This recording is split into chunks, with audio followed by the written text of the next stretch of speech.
నమస్కారం guys. So ఈరోజు లెక్చర్లో మనం జేఎస్ స్కోపింగ్ అంటే ఏంటి, హాయిస్టింగ్ అంటే ఏంటి అన్నది చూస్తాం. ఈ రెండు ఏంటంటే కాన్సెప్ట్స్ అండి, జావా స్క్రిప్ట్ యొక్క కాన్సెప్ట్స్ అనమాట. ఇవి బాగా అర్థం చేసుకుంటే మనం బెటర్ డెవలపర్ అవుతాం.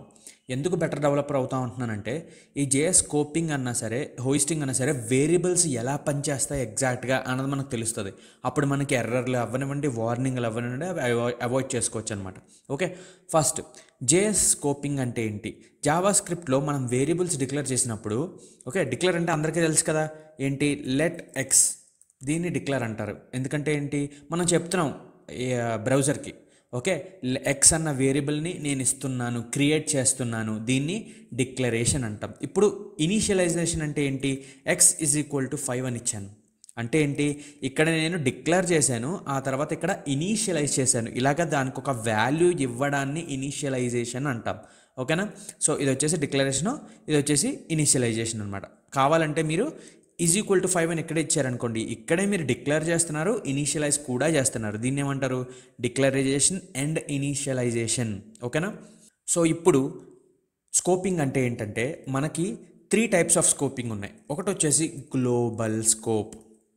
ఓకే, నేను స్కోపింగ్ అంటే ఏంటో చెప్తాను, ముందు ఎన్ని ఉన్నాయో చెప్పి అప్పుడు ఏంటది అన్నది చెప్తాను. ఇంకోటి వచ్చేసి లోకల్ స్కోప్. ఓకే, ఇంకోటి వచ్చేసి ఫంక్షన్ స్కోప్. ఓకే, ఇలాగా మనకి 3 ఉన్నాయన్నమాట. ఓకే, సో ఇప్పుడు స్కోప్ అంటే ఏంటంటే, ఇప్పుడు నేను ఎక్స్ ఈక్వల్ టు 5 అని ఇచ్చాను. ఓకే, అది గ్లోబల్గా ఇచ్చినప్పుడు మీరు కోడ్ అంతట్లో ఎక్కడున్నా యాక్సెస్ చేయొచ్చు. ఓకేనా? లోకల్గా ఇచ్చినప్పుడు ఈ లోకల్లో తప్ప మీరు బయట ఎక్కడ యాక్సెస్ చేయలేరు ఈ వేరియబుల్ని. యాక్సెస్ అంటే ఏంటి, for example X equal to 5 అని ఇచ్చాను. ఓకే, అప్పుడు లోకల్ స్కోప్ అంటే ఏంటి, స్కోప్ అంటే ఏంటో చెప్తాను చూడండి. ఫర్ ఎగ్జాంపుల్ గ్లోబల్ స్కోప్ అంటే మొత్తం కోడ్ అంతా, కోడ్లో ఇప్పుడు మీరు ఇక్కడ కోడ్ చూసుకుంటే ఇక్కడ నుంచి ఒక 10 లైన్స్ ఉన్నాయనుకోండి, ఆ 10 లైన్స్లో ఎక్కడిచ్చినా మీరు నేను యాక్సెస్ చేసుకోవచ్చు, ఎందుకంటే అది గ్లోబల్. ఓకే, ఇంకోటి వచ్చేసి లోకల్ స్కోప్ అంటే, ఇప్పుడు ఈ బ్రాకెట్స్ ఉన్నాయి చూసారు, ఈ ఫ్లవర్ బ్రాకెట్స్, ఈ ఫ్లవర్ బ్రాకెట్స్ని ఒక బ్లాక్ అంటామని చెప్పాను. బ్లాక్ ఆర్ స్కోప్ అనమాట. ఇది ఒక స్కోప్ కూడా అవుతుంది. ఓకే, ఇఫ్ అదొక బ్లాక్, ఫోర్ దానికి కూడా మనం ఇవి వాడతాం కదా, అదొక బ్లాక్. అది మనం ఇవి ఏవైతే ఇస్తామో దాని లోపలే వాడుకోగలం. ఒక లోపల ఇచ్చారనుకోండి, ఇది లెట్ ఎక్స్ ఈక్వల్ టు 5 దీని లోపల ఇచ్చారు, దాని లోపల తప్ప బయట వాడుకోలేం మనం. ఓకే, అందుకనే ఫార్లో మనం ఎప్పుడు చూసుకున్నా let I is equal to 0 అని ఇస్తాం, అవునా? అది మీరు బయట యాక్సెస్ చేయడానికి ట్రై చేస్తే అవ్వదు, అది యాక్సెస్ అవ్వదు. అలాగే ఫంక్షన్ స్కోప్ కూడా అంతే. ఫంక్షన్ లోపల మీరు లెట్ ఎక్స్ ఈక్వల్ టు 5 అని ఇస్తే అది ఫంక్షన్లోనే యాక్సెస్ అవుతుంది, ఫంక్షన్ బయట మళ్ళీ యాక్సెస్ అవ్వదు. ఓకేనా? దాన్ని స్కోపింగ్ అంటాం. ఇప్పుడు దీన్ని లైవ్ యాక్షన్లో చూద్దాం. ఓకేనా? సో నేను పక్కన పెట్టి మీకు చూపిస్తాను. ఓకే, నేను ఇప్పుడు పక్కన ఓపెన్ చేసుకున్నాను నా script.js ఇంకా first.html. ఇప్పుడు నేను నార్మల్గా let X is equal to 5 అని ఇస్తాను. ఓకేనా? ఎప్పుడైతే నేను let X is equal to 5 అని ఇస్తానో, ఓకే, ఇప్పుడు నేను రిఫ్రెష్ చేసి, ఓకే, console.log, ఇక్కడ నేను రాసుకుంటాను console.log ఎక్స్ అని ఇస్తాను. ఓకే, ఎక్స్ అని ఇచ్చి ఇప్పుడు రిఫ్రెష్ చేస్తే నాకేమొస్తుంది, 5 అని వస్తుంది. బాగానే ఉంది, ఇలాగే పనిచేయాలి యాక్చువల్లీ. ఓకే, బట్ ఇప్పుడు మనకి డిఫరెన్స్ ఎక్కడ వస్తుంది అంటే, ఇప్పుడు చూడండి, నేను ఒక బ్లాక్ ఇస్తాను. నార్మల్గా డైరెక్ట్గా మీరు ఇలా బ్లాక్ కూడా ఇచ్చుకోవచ్చు, దీని ఒక బ్లాక్ అంటాం. ఓకేనా? సో ఇప్పుడు నేను console.log చేస్తాను చూడండి, console.log ఎక్స్. ఇది కూడా యాక్సెస్ అవుతుంది. ఎందుకు యాక్సెస్ అవుతుంది, ఇది గ్లోబల్ స్కోప్లో ఉంది కాబట్టి. ఓకేనా? దీన్ని గ్లోబల్ స్కోప్ అంటారు. అంటే ఎందులోని ఏ ఒక్క బ్లాక్లోని లేకపోతే బయట అలా ఉంటే దాన్ని గ్లోబల్ స్కోప్ అంటాం. ఓకేనా?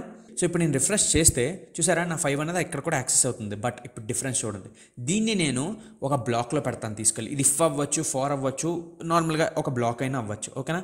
సో ఇప్పుడు దీన్ని నేను యాక్సెస్ చేస్తే చూడండి, నాకు 5 నార్మల్గానే వస్తుంది రిఫ్రెష్ చేసిన, అవునా?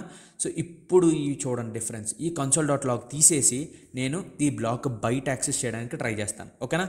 చూసారా, నేను ఎక్కడ ఇనిషియలైజ్ చేశాను, ఎక్కడ డిక్లేర్ చేశాను, డిక్లేర్ అండ్ ఇనిషియలైజ్ లోపల చేశాను, అవునా? ఇప్పుడు రిఫ్రెష్ చేస్తే చూడండి ఏమంటుంది, X is not defined.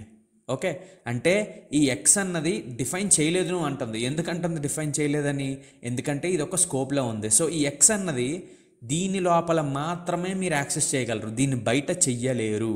Okay, ఇది లోకల్ స్కోప్ అంటాం దీన్ని. ఓకే, ఈ యొక్క let X is equal to, ఇప్పుడు నేను ఇక్కడ let X is equal to 10 అని ఇచ్చాను. ఓకే, ఇప్పుడు ఈ ఎక్స్ ఏమవుతుంది, ఇది అవుతుంది, ఈ బ్లాక్ వేరేది మళ్ళీ.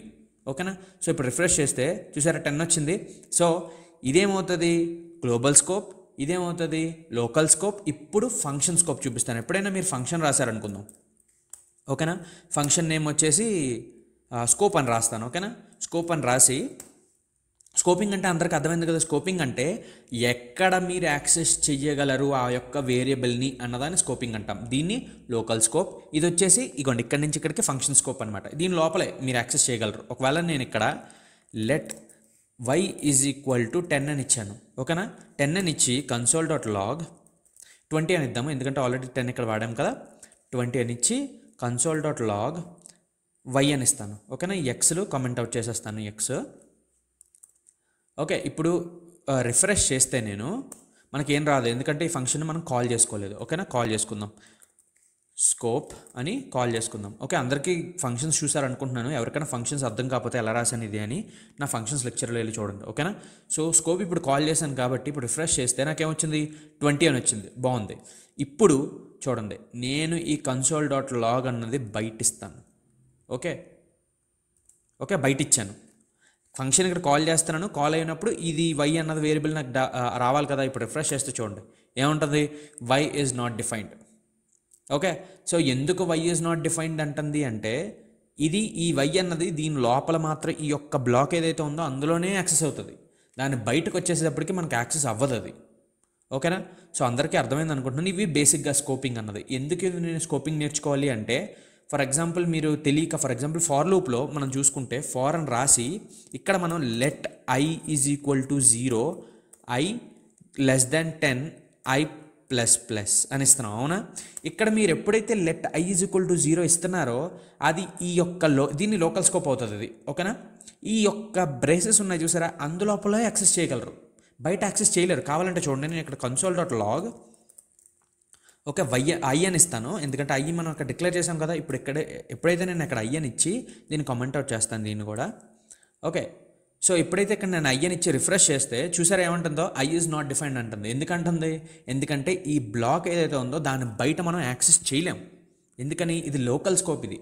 ఓకే, అందుకని మనకి ఇంపార్టెంట్ నేర్చుకోవడానికి. ఓకేనా, ఎందుకంటే మీరు తెలుసుకోవాలి కదా ఎక్కడ యాక్సెస్ పెట్టి. ఇంటర్వ్యూలో కూడా అడుగుతారు తెలుసా, ఇలా ఇస్తారు మీకు, ఇలా ఇచ్చి అవుట్పుట్ ఏమొస్తుందని అడుగుతారు. అప్పుడు మీరేమనాలి, ఐ నాట్ డిఫైన్డ్ అని వస్తుందండి, ఎందుకంటే ఈ యొక్క లోకల్ స్కోప్లోనే ఐ యాక్సెస్ చేయగలము, బయట యాక్సెస్ మనం చెయ్యలేము అని చెప్పగలగాలి మీరు.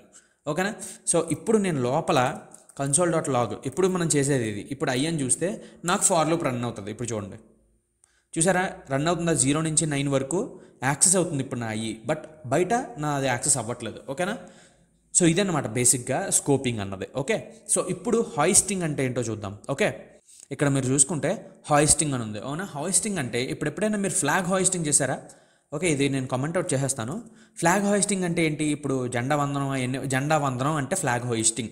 వందనం అంటే ఏంటంటే మనం ఫ్లాగ్ని పట్టుకుని ఇలా లాగుతాం, ఆ పైకి లాగినప్పుడు ఫ్లాగ్ అన్నది అలా పైకి వెళ్తుంది. అవునా, ఈ యొక్క కాన్సెప్టే మనకి జావాస్క్రిప్ట్లో అప్లై అవుతుంది. హాయిస్టింగ్ అంటే ఫర్ ఎగ్జాంపుల్ నేను ఒక ఇదంతా తీసేస్తాను ప్రస్తుతానికి. ఫర్ ఎగ్జాంపుల్ నేను ఒక వేరియబుల్ ఇచ్చాను, లెట్ ఎక్స్ అని ఇచ్చాను, అంటే డిక్లేర్ చేశాను ఎక్స్ని. డిక్లేర్ చేసినప్పుడు ఏమవుతుందంటే ఈ ఎక్స్ అన్నది నాకు ఫర్ ఎగ్జాంపుల్ ఒక 10 లైన్స్ ఆఫ్ కోడ్ ఉంది. ఇక్కడ నేను ఒక 10 లైన్స్ ఆఫ్ కోడ్ రాశాను. ఓకే, 10 లైన్స్ ఆఫ్ కోడ్ రాసి మళ్ళీ కిందన నేను లెట్ ఐ అని ఇచ్చాను ఫర్ ఎగ్జాంపుల్. ఓకేనా, సో ఈ ఐ అన్నది కూడా ఏమవుతుందంటే నాకు పైకి తీసుకెళ్ళిపోతుంది, హాయిస్ట్ చేస్తుంది. హాయిస్ట్ అంటే ఏంటి, పైకి తీసుకెళ్ళిపోవడాన్ని హాయిస్ట్ అంటాం. ఓకేనా, సో నా యొక్క జావాస్క్రిప్ట్ ఏం చేస్తుందంటే ఈ యొక్క లెట్ ఐ అన్నదాన్ని కూడా ఓకే మనకి బ్యాక్గ్రౌండ్లో ఇక్కడ డిక్లేర్ చేసేస్తుంది, ఇలా డిక్లేర్ చేస్తుంది, అలా తెలుస్తుంది అనమాట దానికి. ఫర్ ఎగ్జాంపుల్ ఇప్పుడు నేను చూడండి, ఇప్పుడు console.log అని ఇచ్చి ఓకే ఐ అని ఇచ్చాను. అసలు ఐ నేను డిక్లేరే చేయలేదు. ఓకేనా, డిక్లేర్ చేయలేదు. ఓకే, ఇప్పుడు రిఫ్రెష్ చేస్తే ఏమంటుంది చూసారా, ఎర్రర్ వస్తుంది నాకు. ఇప్పుడు ఐ ఈజ్ నాట్ డిఫైన్డ్ అంటుంది. ఓకే, ఇప్పుడు నేను ఏం చేస్తానంటే ఇక్కడ కింద లెట్ కాదు వార్ చెప్తాను ఫస్ట్. ఇప్పుడు మీకు వారు లెట్కి డిఫరెన్స్ చెప్తాను. ఓకేనా, సో వార్ అన్నది కూడా ఏంటి, మనం కీవర్డ్ అనమాట. ఓకే, ఒక వేరియబుల్ని డిక్లేర్ చేసుకోవడానికి మనం వార్ లెట్ కాన్స్ట్ అని వాడతాం. ఓకే, మనకి వార్ అన్నది 2015 వరకు ఉండేది. ఓకే, లెట్ ఇవన్నీ ఎప్పుడు వచ్చాయి, ES6లో వచ్చాయి, లెట్ కాన్స్ట్. ఓకేనా, ఈ రెండు ఎప్పుడు వచ్చాయి, ES6లో వచ్చాయి మనకి. ఓకే, సో ప్రస్తుతానికైతే ఇప్పుడు వార్ చెప్పి డిఫరెన్స్ అసలు లెట్ మనం ఎందుకు వాడాలి వార్ కన్నా అన్నది ఇప్పుడు నేను ఎక్స్ప్లెయిన్ చేస్తాను చూడండి. ఇప్పుడు వార్ ఐ అని ఇచ్చాను. ఓకేనా, ఇప్పుడు రిఫ్రెష్ చేస్తే ఏమొస్తుంది నాకు అన్డిఫైన్డ్ అని వస్తుంది, ఎర్రర్ రావట్లేదు. ఇందాక నేను ఏమొచ్చింది console.log అయ్యానంటే నాకు ఇందాక ఎర్రర్ వచ్చింది. ఇది తీసేస్తే చూసారా, డిక్లరేషన్ తీసేసాను నేను. ఇప్పుడు రిఫ్రెష్ చేస్తే ఎర్రర్ వస్తుంది, అసలు డిక్లేరే చేయలేదు నువ్వు అంటుంది. బట్ ఇక్కడ నేను వేర్ అయ్యాను కింద పెట్టాను, పైన కాదు. నేను ముందు దాన్ని అవుట్పుట్ ఏంటో చూద్దాం అనుకుంటున్నాను, తర్వాత డిక్లేర్ చేశాను. ఇప్పుడు రిఫ్రెష్ చేస్తే అన్డిఫైన్డ్ అంటుంది. ఇప్పుడు కూడా నాట్ డిఫైన్డ్ అనాలి కదా, ఎందుకంటే పైనుంచి కిందకి మన కోడ్ ఎప్పుడు పనిచేసేది. బట్ ఎందుకు ఇది పనిచేస్తుంది అంటే ఇందులో వాల్యూ ఇవ్వలేదు మనం. వాల్యూ ఎప్పుడైనా సరే గుర్తుంచుకోండి, డిక్లరేషన్స్ మాత్రమే హోయిస్ట్ అవుతాయి. దీనికి నేను =5 అని ఇచ్చాను అనుకోండి, ఈ యొక్క ఇనిషియలైజేషన్ ఏదైతే ఉందో అది హోయిస్ట్ అవ్వదు. ఓకే, ఇప్పుడు రిఫ్రెష్ చేస్తే నాకు అన్డిఫైన్డ్ అయినా వస్తుంది. ఓకే, ఎందుకంటే నాకు ఇనిషియలైజేషన్ అవ్వదు, ఓన్లీ డిక్లరేషన్ మాత్రమే ఏం చేస్తుంది. ఈ వార్ ఐ అన్నది బేసిక్గా మనకి ఇక్కడ పెడుతుంది తీసుకెళ్ళి, ఆ పైన పెట్టడం వల్ల మనకి ఇది పనిచేస్తుంది. ఇప్పుడు నేను రిఫ్రెష్ చేసినా చూసారా, నాకు సేమ్ రిజల్ట్ వస్తుంది. అలా పైకి తీసుకువెళ్ళి పెట్టడాన్ని హోయిస్టింగ్ అంటాము. ఓకే, సో అందరికీ అర్థమైంది అనుకుంటున్నాను. ఇప్పుడు వారికి లెట్కి డిఫరెన్స్ చెప్తాను చూడండి. ఎప్పుడైతే నేను ఇక్కడ కింద ఇస్తాను చూడండి, లెట్ ఐ =i అని ఇస్తాను. లెట్ ఇందాక వారికి ఏమైంది, మనకి హోయిస్ట్ చేసింది అవునా, లెట్ హోయిస్ట్ అవ్వదు. రిఫ్రెష్ చేస్తే చూసారా, cannot access I before initialisation అంటుంది. చూసారా ఎందుకంటుంది అంటే కోడ్కి లెట్ చెప్తుంది ఓకే ఐ అన్న వేరియబుల్ నేను ఇచ్చాను అని. బట్ నువ్వు దాన్ని ఇగోండి చూడండి 5.